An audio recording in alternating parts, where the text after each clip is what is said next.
¿Qué tal amigos? Reciban un cordial saludo desde la bella Guatemala, la ciudad de la eterna primavera. Agradezco en primer lugar a mi querido amigo y hermano pastor de ustedes, Ramón Altamirano, por darme esta oportunidad de poder explicarles o enseñar un poco acerca de lo que creen los testigos de Jehová. Un tema que es por demás importante y relevante en nuestras vidas. Y estoy convencido que cada creyente debe conocerlo a fondo para evitar confusiones en su fe. El apóstol Pedro indicó que siempre deberíamos estar preparados para presentar defensa ante todo el que nos demande razón de la esperanza que nosotros tenemos. Es decir, que Pedro nos anima a ser buenos apologistas, buenos defensores de la fe. Estoy convencido de que nosotros, cada creyente, debe estar bien cimentado, bien parado, porque yo pregunto, ¿por qué resultaría relevante conocer acerca de lo que creen los testigos de Jehová? Eh, bueno, la respuesta es muy simple, porque la gran mayoría de sus enseñanzas son contrarias a lo que la Biblia enseña. Si nosotros no conocemos lo que ellos creen, puede provocar mucha confusión en nosotros y a la vez nos podría arrastrar hacia los mismos errores que ellos tienen en su doctrina. Por eso en este video yo pretendo enseñar 4 puntos básicos sobre los testigos de Jehová. En primer lugar, conoceremos el origen de su organización. En segundo lugar, cuáles son sus bases doctrinales. Y en tercer lugar, cuáles son los errores más gruesos de su creencia y qué dice la Biblia al respecto. Al final de todo esto estaremos dando 3 conclusiones sobre los testigos de Jehová. Es importante notar que yo me vestí de esta manera especialmente para que nos lográramos identificar con el tema. No sé qué hubiera hecho si Ramón me hubiera pedido que les diera una clase sobre los musulmanes. Hubiera tenido que conseguir un atuendo muy ad hoc a la circunstancia. Pero ya que he aclarado el punto, me voy a quitar el sombrero y me voy a aflojar un poquito de esta corbata. Es más, me la voy a quitar para poder explicar acerca de los testigos de Jehová. Entonces, en primer lugar, veamos cuál es el origen de su organización. Los testigos de Jehová son una organización que ha perdurado ya por más de casi 150 años. Su fundador fue el ex pastor presbiteriano Charles Taze Russell, quien a los 18 años fue investido como pastor en el año 1876. Fue investido pastor de una iglesia presbiteriana, pero a causa de su razonamiento, que era contrario a las enseñanzas de la iglesia, decidió apartarse. Ya en 1879 empezó a publicar la literatura conocida como la Atalaya, anunciando el reino de Jehová. Luego se trasladó a Nueva York y allí escribió aproximadamente 6 libros. Después de un matrimonio de 18 años, su esposa decidió abandonarlo. Russell ya daba síntomas de fraude en muchas de las cosas que hacía. Por ejemplo, dijo que había inventado o intentó vender un trigo milagroso. Afirmaba que este trigo crecía 5 veces más rápido que el trigo común, pero unos expertos demostraron que todo lo que él había dicho era un fraude. Otro de los asuntos que demostraban que Russell estaba equivocado en su manera de concebir la Biblia, dijo que él había escrito algo que se llama estudios de las escrituras, y él decía que estos estudios de las escrituras tenían más peso que la palabra de Dios. Decía que, por ejemplo, si tú dejabas de leer la Biblia durante 2 años, pues en realidad no pasaba nada. Si tú la leías durante 2 años, lo único que provocaba es que después de ese tiempo terminarías en oscuridad, terminarías confundido, terminarías alejándote de la fe.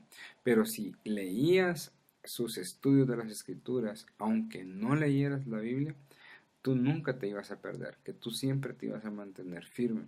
Es decir, que tenía más peso lo que él había escrito que la misma palabra de Dios. Russell murió en el año 1917 y trasladó todo su liderazgo al juez J. F. Rutherford. Sin embargo, el juez no adoptó todos los asuntos proféticos de Russell, especialmente unos asuntos que él escribió en su libro titulado Los Misterios Terminados, en el cual Russell había hecho unos cálculos en las pirámides egipcias, y él había determinado por ciertos números y ciertas operaciones matemáticas que en el año 1874 sería el periodo de la Gran Tribulación. Por supuesto, todos sabemos que esto no ha ocurrido. El nombre de la organización es la Sociedad de Atalaya de la Biblia y Tratados, y sus miembros son los que se llaman Testigos de Jehová. Es decir, que la sociedad, la organización se llama Sociedad de Atalaya de la Biblia y Tratados, y los que pertenecen a esta agrupación se llaman Testigos de Jehová. Ellos son quienes publican la revista o el tratado La Atalaya, y quincenalmente otro que se llama Despierta. Tienen una Biblia propia, la cual es denominada la traducción del Nuevo Mundo de las Santas Escrituras. Esta fue publicada en el año 1961. Actualmente hay casi 5 millones de miembros de la organización de la Sociedad de la Atalaya y tratados. Las bases doctrinales. Bueno, en segundo lugar hemos visto el origen de la organización y cómo están dirigidos. Ahora vamos a ver algunos de los puntos doctrinales de los Testigos de Jehová. En primer lugar, dice la concepción teológica de ellos que Dios únicamente habla a través de su organización. Eso es lo que dicen, que Dios únicamente habla a través de su organización. También dicen que Jehová es el padre de los testigos de Jehová y la organización es su madre. O sea, ahí ya podemos empezar a notar o seguir viendo esos asuntos contrarios a lo que la Biblia enseña.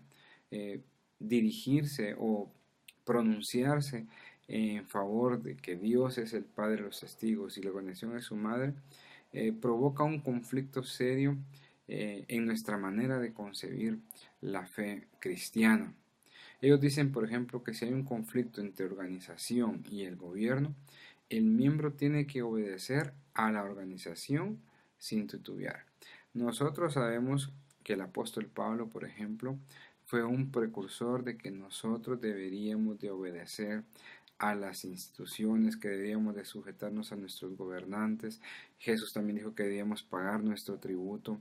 Es decir, que teníamos que respetar la autoridad del gobierno de cualquier país que estuviéramos. Sí, solo sí también que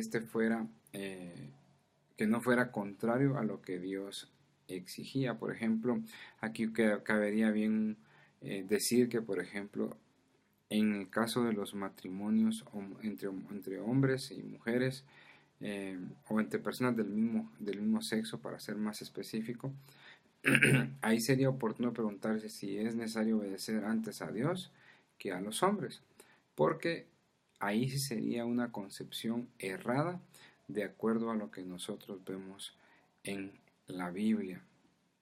También dicen que el miembro o sea, un testigo de Jehová no puede leer su Biblia sin la interpretación de la organización, ni puede leer ninguna otra literatura no publicada por ellos. Es decir, que si un testigo de Jehová quisiera, bueno, voy a comprar un libro, un comentario bíblico, no lo puede hacer. Tiene que leer únicamente todo lo que ellos han escrito y no pueden leer la Biblia únicamente, o sea, propiamente la Biblia, sino que tienen que tener al lado las interpretaciones que ellos han hecho de la misma. Es decir, no hay una libertad para que ellos puedan buscar por sí mismos la verdad. Eso es algo que nos debe llamar la atención porque nosotros tenemos la posibilidad de acercarnos a la Biblia, tenemos la posibilidad de estudiarla, de apoyarnos en otros documentos para poder comprender a detalle todo lo que dice la Escritura. Entonces hemos visto en primer lugar cuál es el origen de los testigos de Jehová, cuáles son sus bases doctrinales en segundo lugar. Ahora veamos cuáles son los errores más gruesos de su creencia y qué dice la Biblia al respecto de ello. Empecemos por señalar el primer error. Según los testigos de Jehová, Isaías 43:10 enseña que ellos son los que Dios, Jehová, ha escogido y todos los demás son apóstatas. Déjame buscar la cita para que la podamos leer y así tener claro lo que estamos diciendo. Isaías 43:10. Es importante que nosotros también acudamos a la palabra para que podamos referirnos a lo que la Biblia tiene que decir. Dice: vosotros sois mis testigos, declara el Señor, y mi siervo a quien he escogido, para que me conozcáis y creáis en mí y entendáis que yo soy. Antes de mí no fue formado otro Dios con D minúscula, ni después de mí lo habrá. Ellos enseñan que solo los que Dios Jehová ha escogido y todos los demás son apóstatas. La respuesta bíblica podría ser esta. En Isaías los testigos de Jehová, o mejor de Yahvé, o Yahweh, son los israelitas, es decir, a eso se está refiriendo aquí Isaías, específicamente a los israelitas, y no son los seguidores de Russell, que aparecieron solo hace 130 años en adelante, es lo que hemos dicho. Debemos hacer algunas preguntas a algunas de sus declaraciones. Por ejemplo, Dios no pudo mantener a un grupo de testigos fieles desde los apóstoles hasta el comienzo de la sociedad de Atalaya en el año 1870. ¿Será que Dios no pudo mantener un grupo de testigos fieles? También debemos preguntarnos, ¿debemos ser testigos de Jehová o de Jesús hoy en día? La respuesta la podemos encontrar en algunos o en varios pasajes del libro de Hechos. Hechos 1:8, y me seréis testigos, dice Jesucristo, hablando Jesucristo, pero recibiréis poder cuando el Espíritu Santo venga sobre vosotros, y me seréis testigos, o sea, de Jesucristo, en Jerusalén, en toda Judea y Samaria, y hasta los confines de la tierra. En el 2:32, hablando siempre, dice la palabra: a este Jesús resucitó Dios, de lo cual todos nosotros somos testigos. En el 3:15 dice: y diste muerte al autor de la vida, al que Dios resucitó entre los muertos, de lo cual nosotros somos testigos.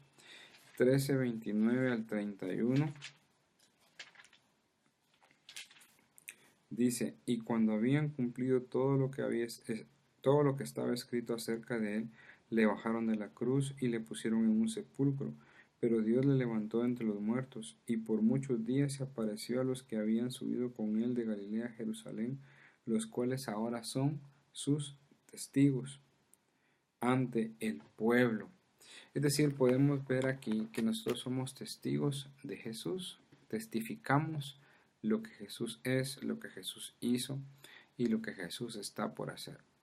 Ahora, como testigos de Dios, ¿cuál es el mensaje o testimonio que Dios quiere que demos? Podemos ver también en la primera carta de Juan, capítulo 5, versos 11 en adelante.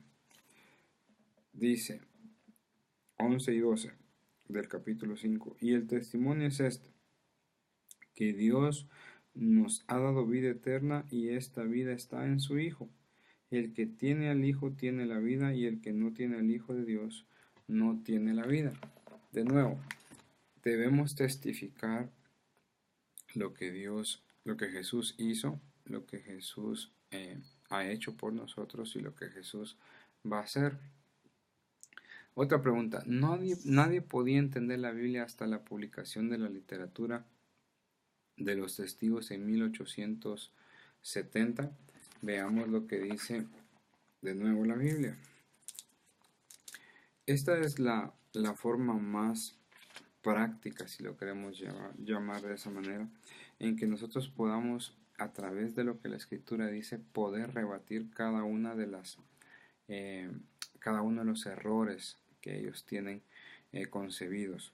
Según de Timoteo 3:15 nos dice de la siguiente forma: y que desde la niñez has sabido las sagradas escrituras, las cuales te pueden dar la sabiduría que lleva a la salvación mediante la fe en Cristo Jesús. Hablando de Timoteo, le está diciendo que desde la niñez él ha tenido conocimiento de las escrituras. Es decir, la Biblia dice que Dios da tanto el querer como el hacer. Dios, si nosotros le pedimos al momento de empezar nuestro devocional diario, en el momento de que nosotros decidimos buscarlo en la palabra, Dios nos puede iluminar el pensamiento para poder comprender las escrituras. Cosa muy diferente a decir revelar. La revelación ya fue dada y es todo lo que está escrito en la palabra. La iluminación es la que Dios nos da para que podamos entenderla. Otro error de esta organización es que, según los testigos, ellos son los únicos obedientes que van de casa en casa, como dice Hechos 20:20. La respuesta es la siguiente. Pablo dice que iban dando enseñanza en cada uno de los estudios o de las iglesias que se juntaban. Daban enseñanzas o estudios en cada una de las iglesias donde se juntaban o en las casas. Otro error de los testigos dice que solo los que usan el nombre de Jehová son verdaderos cristianos, y se basan en lo que dice Éxodo 3:13-15, donde Dios se muestra a Moisés y le da su nombre con el cual debía ir a hablar con el faraón. Ahora, la respuesta a esto está que en realidad nosotros no sabemos exactamente cómo se pronuncia el nombre de Dios. Recordémonos que el tetragramatón, el YHWH, era el nombre que Dios le describe a Moisés, pero el nombre de Jehová es una concepción que no nos da los elementos justos, no nos da los elementos necesarios para afirmar que ese es el nombre. Esto llegó más o menos como en el año 1300 después de Cristo, la concepción del nombre de Jehová. Se usaron unos puntos vocálicos porque en el hebreo pues no habían vocales y se hizo un juego de palabras, pero no es el nombre que más describe. Cuando los judíos previamente se referían a Dios, usaban, para no usar su nombre, se referían a él como Adonai, que significa el Señor.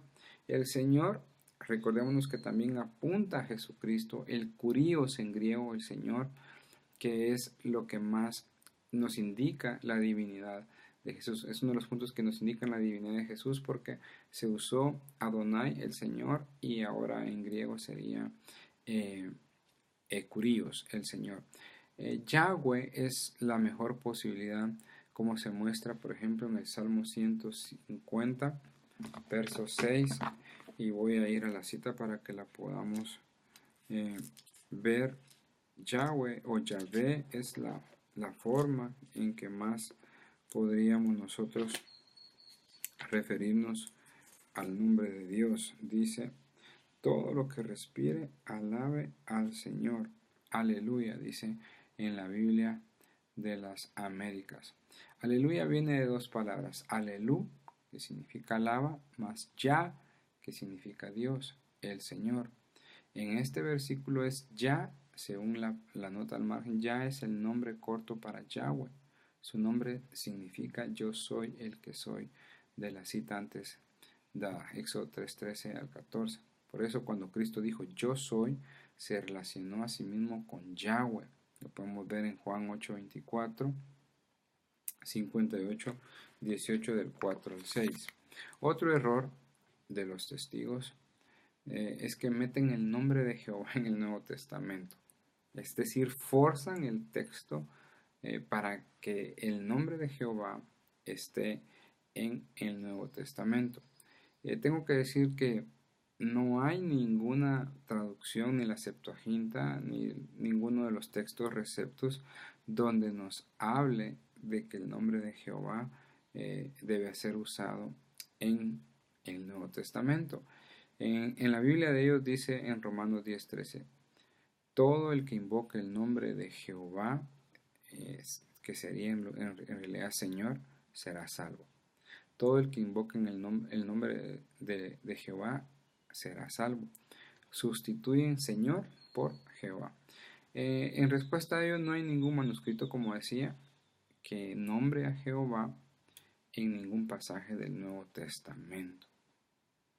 Jesús nunca usó ese nombre en sus oraciones. Se dirigió al Padre y tampoco nos enseñó a orar a Jehová, sino al Padre.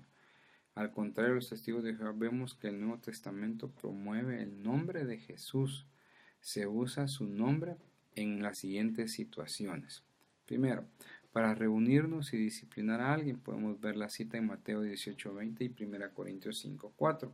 También para sujetar a los demonios y sanar a los enfermos. Podemos ver las citas en Lucas 10:17, Hechos 3:16 y 16:18.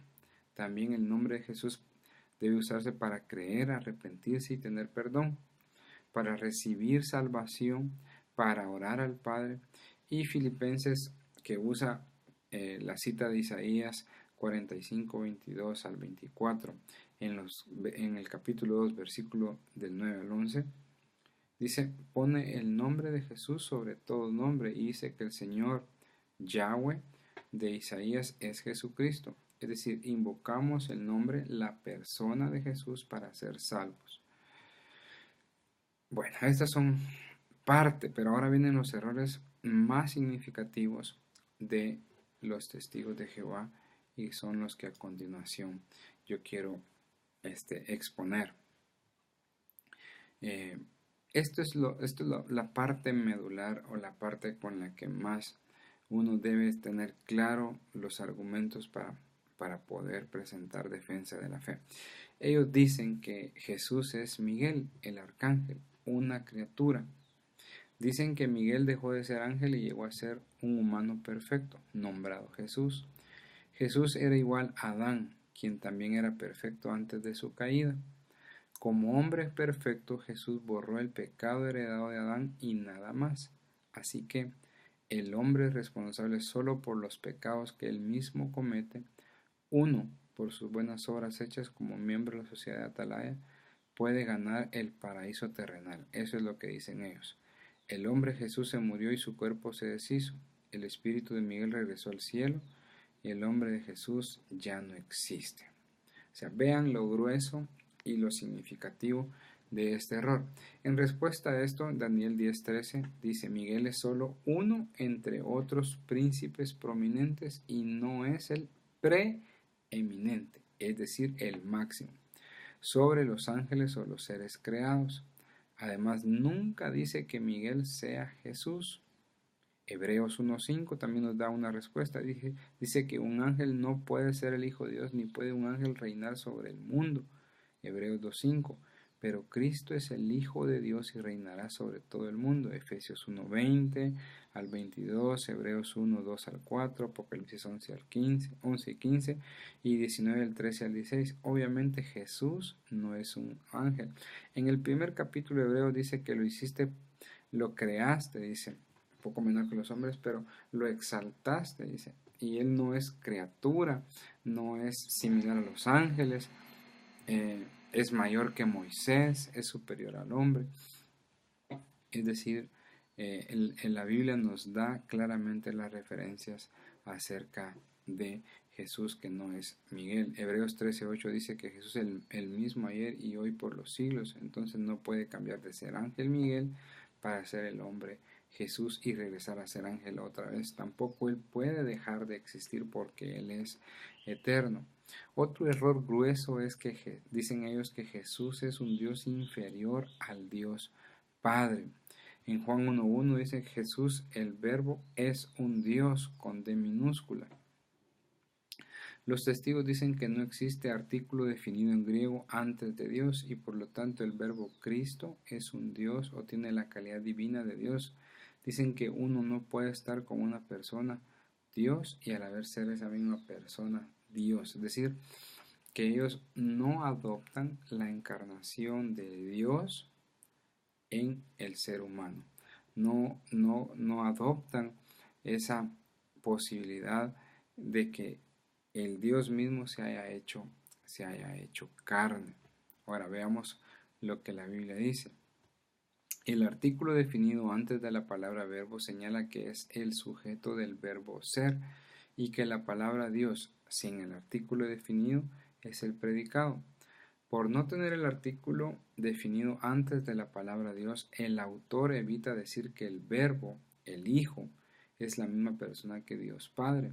Los dos son de la esencia de Dios, pero los dos no son la misma persona. El verbo estaba con Dios Padre, es decir, había comunicación entre ellos. Si Dios hubiera tenido el artículo definido, hubiera indicado que Dios Padre y el verbo Cristo eran la misma persona. Por la gramática de Juan enseñó que Jesús es de la esencia o calidad de Dios. Jesús y su Padre son personas diferentes que se comunican pero forman uno solo en esencia. Son un solo Dios. Juan 20:28, donde Tomás confiesa que Jesús es su Dios, comprueba lo que se dice en Juan 1:1. Los testigos no son constantes en traducir Dios como un Dios cuando no tiene el artículo definido. En Juan 1:6, 12, 13 y 18, en su primera parte, no se encuentra el artículo definido con Dios, pero los testigos no lo traducen como un Dios. De 282 veces que se encuentra la palabra Dios sin el artículo definido en la Biblia, los testigos solo la traducen como un Dios 16 veces. Entonces, vemos ahí nuevamente la manipulación que ellos tienen de la Biblia para adaptarla a su Biblia y poder manipular o poder errar a sus seguidores. Otro punto es que dicen que el Padre es mayor que el Hijo Jesús. Los testigos de Jehová dicen que Jehová es mayor en oficio y en persona o esencia. Por tanto, Jesús es un Dios inferior. La respuesta bíblica a esto es: Jesús dijo que su Padre era mayor y no que era mejor, por decirlo así. El presidente mexicano es mayor que los ciudadanos solamente por la posición en la que él está. Es mayor en posición, pero no es un ser humano mejor que todos los ciudadanos de México. Es decir, es humano tal como cualquier otro. Lo único es que ocupa un puesto diferente. No es más humano ni superior a otros. Es tan humano como yo y como cualquiera de todos ustedes. Cristo en su estancia en la tierra era menos en cuanto a gloria, pero iba a regresar al cielo y tener la misma gloria que tenía antes. ¿Por qué? Porque como dice ahí en Filipenses, no escatimó el ser igual a Dios como algo a que aferrarse, sino que se despojó de sí mismo, tomando forma de siervo y padeció y murió en la cruz. Pero cuando volvió, su gloria sigue siendo la misma. También dicen que, según 1 Corintios 11:3 y 15:28, Jesús está sujeto al Padre y por tanto es inferior.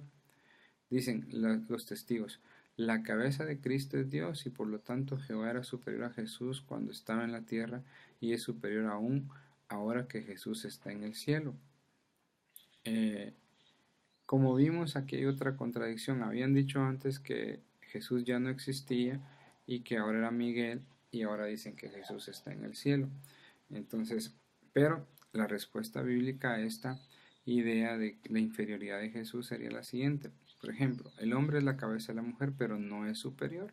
Los dos son iguales de valor, pero tienen papeles diferentes. El hombre juega un papel de liderazgo en su familia, pero sigue siendo exactamente hijo de Dios, igual que la mujer. No es más ni menos que ella, ni ella es más ni menos que él, son exactamente igual. De esa misma forma, Dios Padre y Jesús son iguales de valor, al igual que el Espíritu Santo y en esencia, pero tienen roles diferentes. Dios funge un papel, Jesús funge otro y el Espíritu Santo otro. El papel de sujetarse no le hace inferior a su padre, ya que el papel de la mujer no le hace inferior al hombre. Cuando Cristo le entregará al Padre el reino de la tierra, el Padre no reinará más por medio del Hijo. Después de destruir la muerte, el trabajo de Salvador se terminará y todo lo que Cristo habrá logrado se entregará al Padre y el Hijo seguirá en sujeción al Padre en cuanto a su función, pero igual al Padre en cuanto a su esencia como lo ha sido siempre. Jesús es 100% hombre y 100% Dios.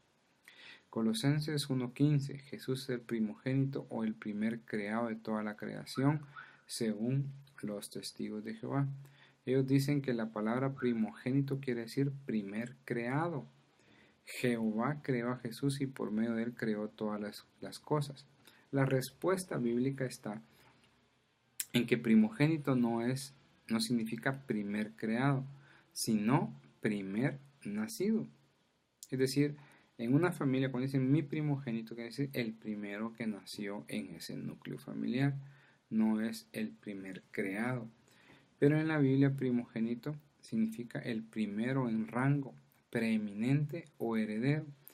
En el Salmo 89:27, David es designado como primogénito de los reyes de la tierra. Pero David no era el primer nacido de su familia ni era el primer rey que existió. Más bien era el rey preeminente sobre todos los demás. En Éxodo 4:22 Dios dice que Israel es su hijo, su primogénito, cuando no era la primera nación que Dios había creado. Más bien era su nación especial, su tesoro más precioso. Por lo tanto, Cristo como el primogénito es el máximo poder sobre toda la creación. La palabra primogénito se usa también para significar heredero, ya que el hijo primogénito tenía derecho a la herencia. Así que Cristo, el que heredará el reino, será rey sobre la tierra, sobre toda la creación. Pero voy avanzando porque hay mucho que decir. Me voy a saltar un poco esta parte. Sé que tenemos cierto tiempo para esta enseñanza, así que me voy a saltar un poquito hasta algunas de las profecías que han dado los testigos de Jehová y que por supuesto no se han cumplido en su gran mayoría porque están erradas en su concepción. Por ejemplo, en el año 1914 ellos dijeron que el reino de Dios será establecido. En el año 1888 dijeron, en 26 años todos los gobiernos actuales serán derrotados y disueltos.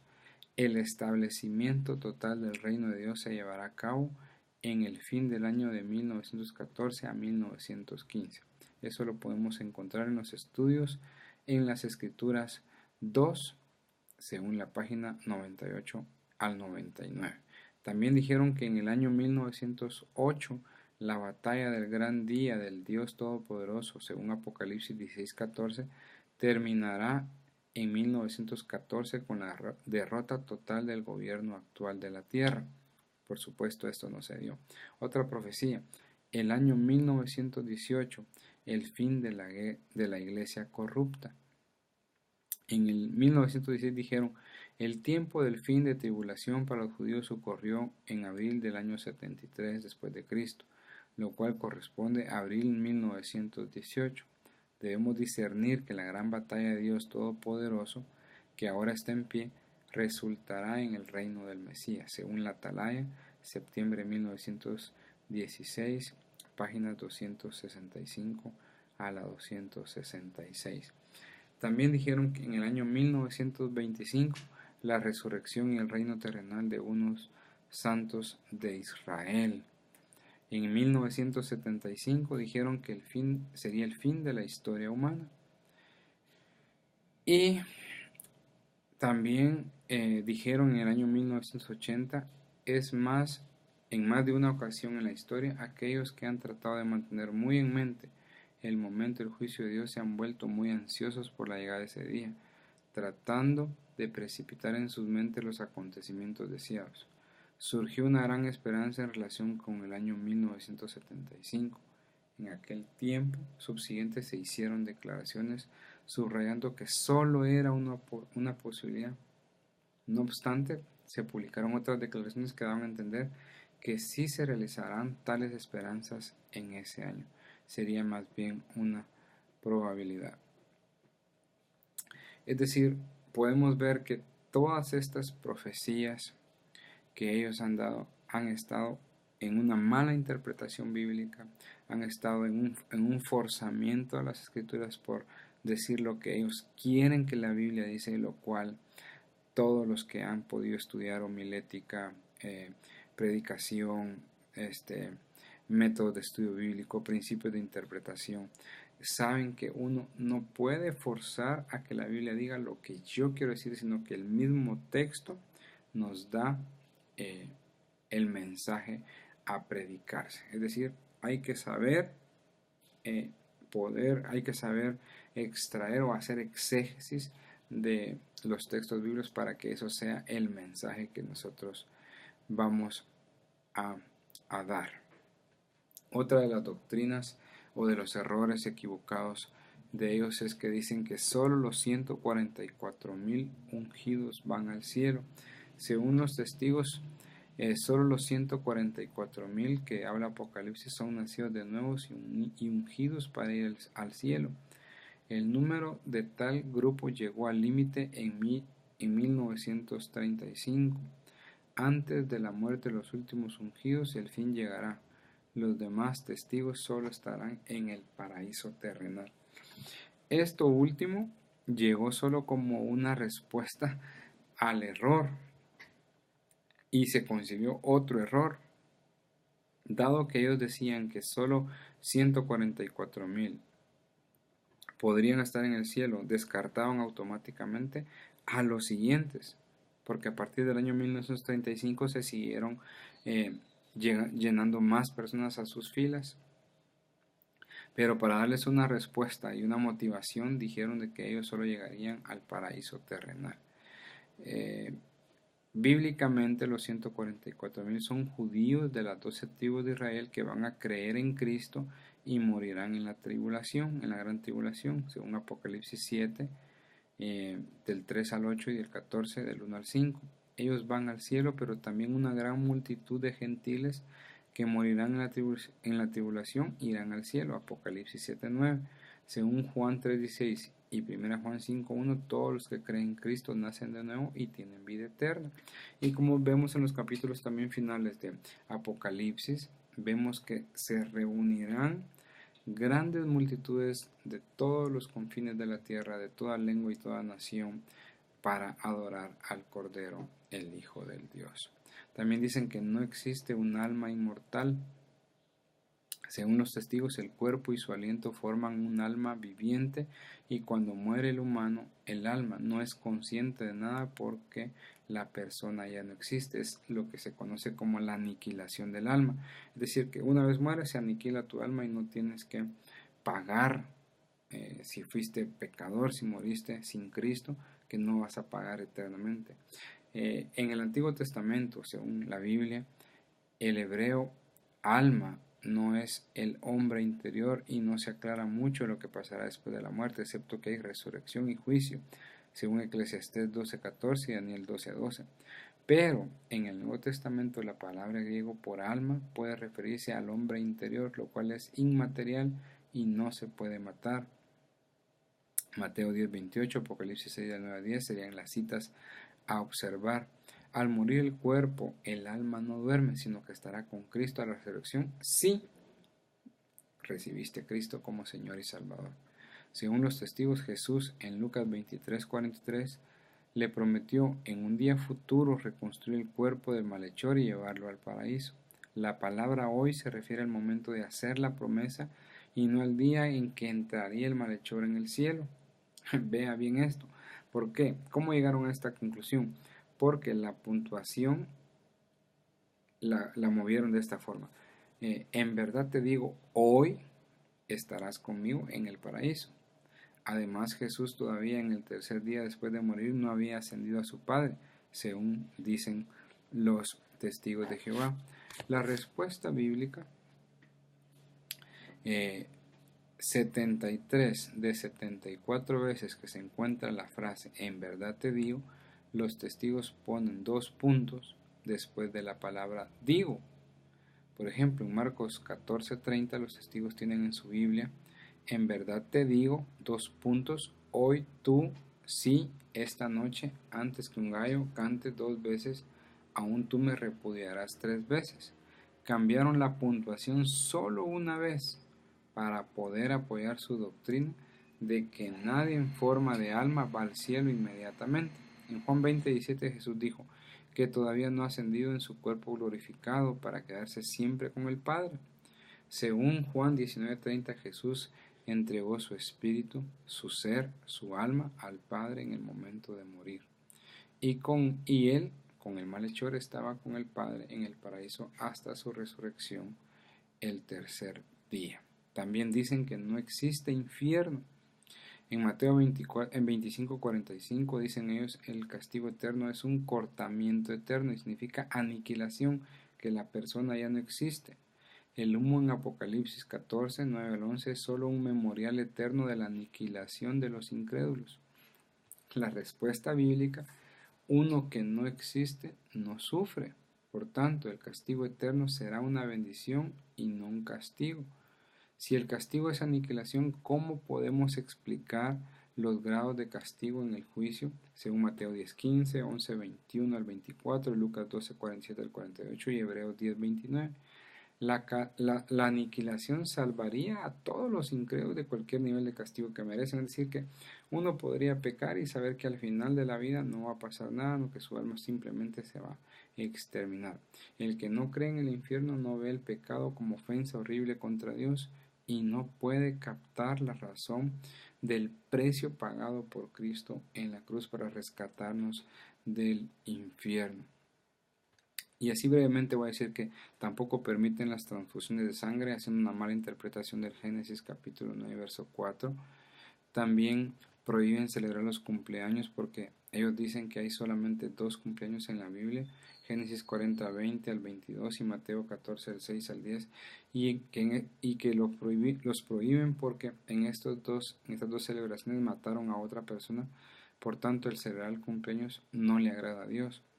El hecho de que en esos pasajes los cumpleaños se hayan utilizado para mal no significa que nosotros no podamos celebrar la vida que Dios nos da año con año. No hay ninguna prohibición bíblica para celebrar el cumpleaños. También prohíben tener un crucifijo. Bueno, la gran mayoría de nosotros tampoco los cargamos, pero ellos le dan al crucifijo un simbolismo de corrupción de los líderes. Tener una cruz, dicen, es tener un ídolo. Bueno, ahí sí, nosotros tampoco no tenemos la cruz como tal, pero sí le damos relevancia a la cruz como seguidores, porque todos los días tomamos nuestra cruz y seguimos a Cristo. Bueno, en conclusión, yo creo que el tiempo que me han dado para esto ha sobrepasado, pero yo quiero decir lo siguiente. Necesitamos una vuelta a las escrituras. Necesitamos ser conscientes que si no tenemos una buena base bíblica, si no recurrimos constantemente al uso de la escritura, nosotros vamos a ser confundidos constantemente. 2. ¿Qué debemos hacer respecto a los testigos de Jehová? Orar mucho por ellos. Son personas que también están en un error, al igual que en otras sectas, en otras formas de creer, que no van de acuerdo a la escritura, y debemos orar mucho por ellos para que puedan ser alcanzados en esta salvación. Sé que cuando a veces estás en un error y crees que estás en lo correcto es bien difícil, pero recuerda que tú no eres el que convence, sino que es el Espíritu Santo el que nos convence de todo error, de todo pecado.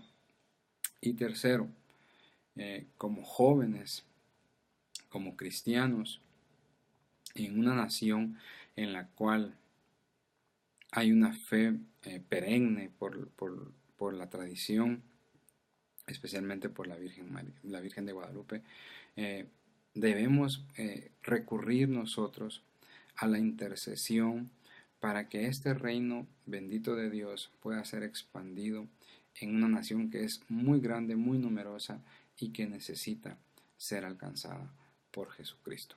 Así que nosotros creemos que solamente la Biblia es la única autoridad en todos asuntos de fe y práctica, y si no está en la Biblia, entonces nosotros debemos cuestionarlo. Yo los animo y los invito para que puedan buscar en lo posible la sabiduría de parte de Dios para poder hacer frente a todas estas corrientes doctrinales erradas. Y recordemos que también la Biblia dice que en los últimos tiempos vendrán engañadores, espíritus mentirosos, falsos profetas, anticristos, que tratarán de confundir a los escogidos. Así que toma en cuenta todo esto y espero sea de bendición esta enseñanza y que puedas apreciarla y que puedas tú también compartirla con otros. Que Dios los bendiga grandemente. Saludos hasta Puebla y que sigan cosechando bendiciones en sus vidas. Los saludó su amigo y hermano Percy Palacios, que también me sería un gran gusto poderlos conocer personalmente. Hasta pronto y que Dios los bendiga ricamente. Me despido, como siempre lo hago diciendo, haz tú lo posible y deja que Dios haga lo imposible. Hasta la próxima.